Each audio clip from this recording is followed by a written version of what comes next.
Hi, everybody. My name is Todd Nash, president of the Oregon Cattlemen's Association. I'm here today with Doug Maag. He's a feedlot owner in Vail, Oregon, and immediate past president of the Beef Council here in Oregon. Doug, do you want to introduce yourself a little further about where you're at over there and what you do? Okay, like you said, Todd, I was president of the Beef Council and served on there for about 10 years. And I own and operate a farming feedlot operation over in Eastern Oregon out of Vail with my family. And so anyway, we've been in business here.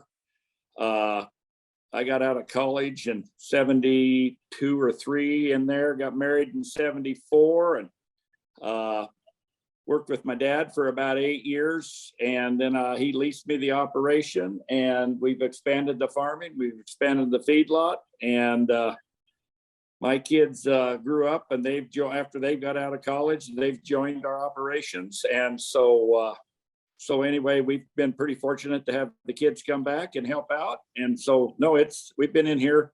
I think we've been in the feedlot business for about 48 years now. And anyway, that's kind of the highlights of what we've been doing. Yeah, you're also doing some packaging with some onions, and you've been involved with the sugar beets, and you've gotten awards for growing potatoes. You've done a lot of things in your lifetime, Doug, and appreciate all of that. Well, when we started into the farming, my goal was to get vertically integrated in whatever we were in. And so the first vertical integration was probably in the, I believe it was in the onion industry, where we started our own packing and packaging line and started selling direct to consumers and processors. Later, we had opportunity to buy sugar beet shares in our sugar beet industry, and we did that. And anyway, and then later down the road, just recently, I've joined the True West group. It's a new processing plant that's going to be starting next year in Jerome, Idaho. And so anyway, we've kept that mission of trying to vertically integrate and get closer to the consumer. And I think it's the right path, and I'm glad to be a part of it. Yeah. Well, Doug, for the purpose of today, we're going to mostly zero in on the feedlot portion of things, and so looking into the futures as far out as we can see in the Chicago Mercantile, we're looking at December fats bumping up right against $1.60 for right now. But what is the cost of feed? What is it going to cost to feed us? And we have a lot of things involved in that aren't just corn or hay for that matter, but we have labor costs, we have equipment, we have fuel, we have interest rates that are going up, we have new laws surrounding ag overtime. Those all impact what the cost of feed are. Can you look out into the future and tell us what those costs might look like? It's going to be higher than it has been, and you named a lot of them. All these extra rules and regulations that are come upon us are coming with a cost, whether the public knows it or not. And beef is going to be higher priced over the next few years, and it's going to hit a new record high, I would say, with the costs that we got. And the calves or yearlings where they're buying this year are $30 to $40 higher.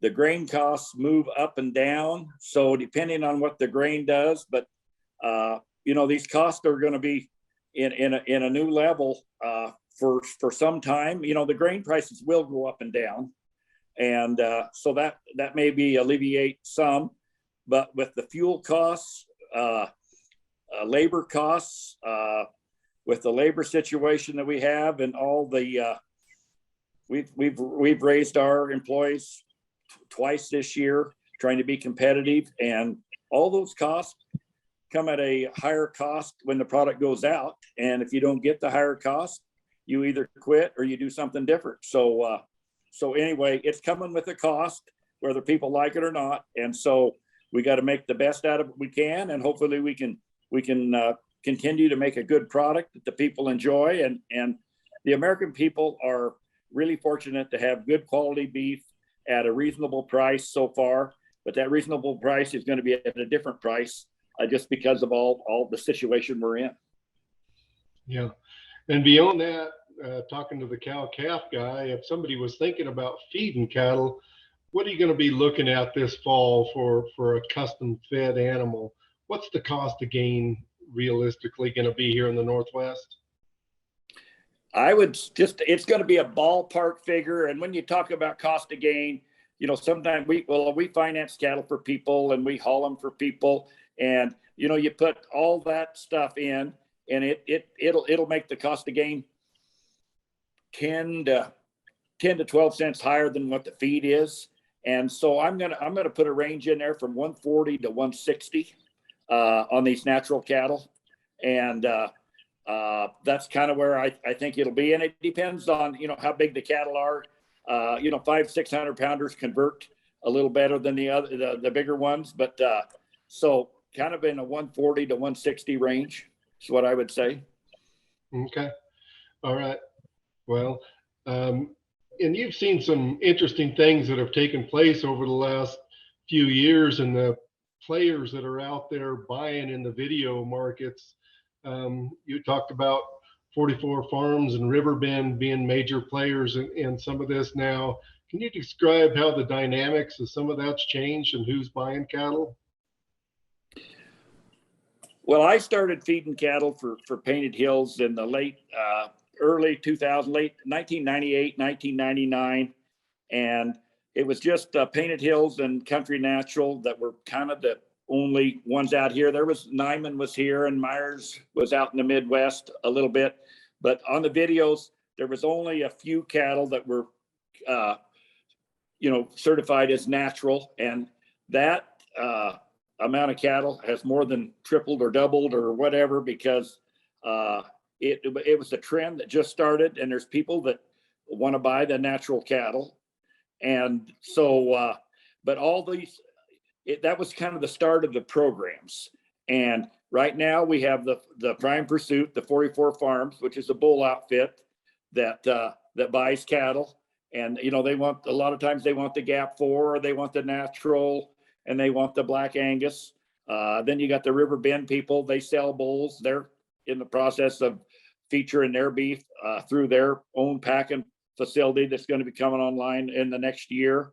And when you get 2 or 3 or 4 different, and then we got Oregon Country in there that, they've been doing it for years, and you got Painted Hills in there. When you get 3 or 4 of these players in there wanting the same bunch of cattle, they'll bring 10 or 20 cents more. And you can just see it in the video. It's put a lot of money back into the cattle industry if you're in one of these programs. And if you're not, you're probably not going to get that much. There's times you'll get that much, but there's times you're going to get a lot less. Okay. So if somebody was thinking maybe of feeding cattle, and you're one of the last independent and custom feedlots around, if somebody was thinking about feeding some cattle, what advice would you give them? They've never done it before, kind of kicking the tires and want to do that. What would you advise them? Well, I would advise them to start out with a small bunch and try it. But first of all, you got to go over the economics, and you got to look at it and see if it's even going to work. And then you better get matched up with a program so you can get the extra, the money for what that program provides, and go that way. Okay, well, that's pretty sound advice.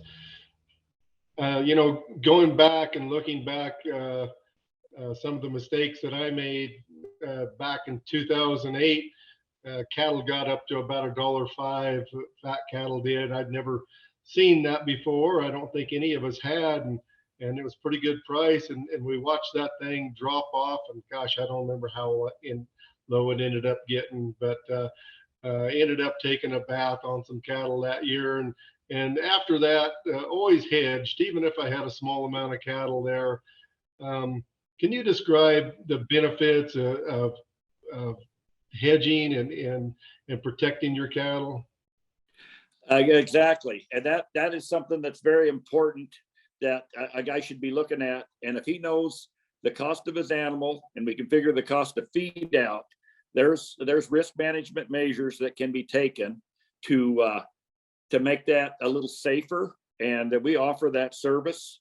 And we're not always right, but I know it's been very beneficial because these markets they will roll up. And sometimes they'll get a little too high on the futures. And then all the traders will jump out and they'll get a little too low. And if you can nail your price, what you think you can make a little money, you might not make the most, you might not make the most, but at least you're making some money. But you're safe and you're not going to lose money. So I would highly suggest reviewing that with whoever you feed with and see if you can figure out a deal to put some stops in there. And you can do it with options, you can do it with futures, and then there's LRP. There's a program there that the Department of Ag or the USDA subsidizes a little bit. That's pretty popular to date as well. Yeah, well, I think that's great advice. Doug, we're going to wrap this up. Do you have any lasting thoughts that you want to say out there to the producers in Oregon and whoever else might be watching this? Well, I think the cattle industry's got to be proud of what they've done so far. They've got more production with less cattle, and they've did it with less footprint. Everybody talks about the carbon deal and this and that, but the efficiencies of the farming practices and of the cattle industry have been second to none. And so we've got the best product in in the world that the cattle producers, all the way from the baby calf from the ranch all the way up, to provide to our people in the United States. And just, a lot of exports a big deal as well. And people know it. So we should all be proud. Everybody that's a part of that should all be proud of what they're doing and try to even make it better. And with all the programs and deals that we've got now, I think there's a lot of future into the cattle deal, and the quality. You can just look at the grade that the cattle are grading. They're grading outstanding, way better than they ever used to. And so that has brought a lot of value to the animal itself, and the exports and the people that are buying it that creates a demand, and hopefully we can continue this demand in the circumstances we have going on in the United States right now. And that's going to be the big question right there. If we can continue that demand and keep selling this beef at a level where it works for everybody. Well, Doug, again, thank you for your time. Thank you for your service to the Beef Council and so many other things that you do. I know that the Maag family is really a pillar in their community and across Oregon, and you've been an example of hard work and expansion and following a dream and a vision, and you got there. So congratulations to you, and again, thank you for your time.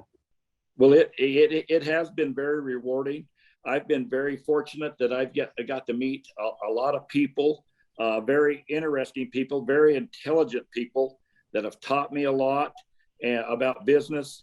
And I've got to work with those people and feeding their cattle, and it just thrills my heart that I can do some good and help these people and put a good product out there for the people of the United States. Thank you. Yeah, thank you.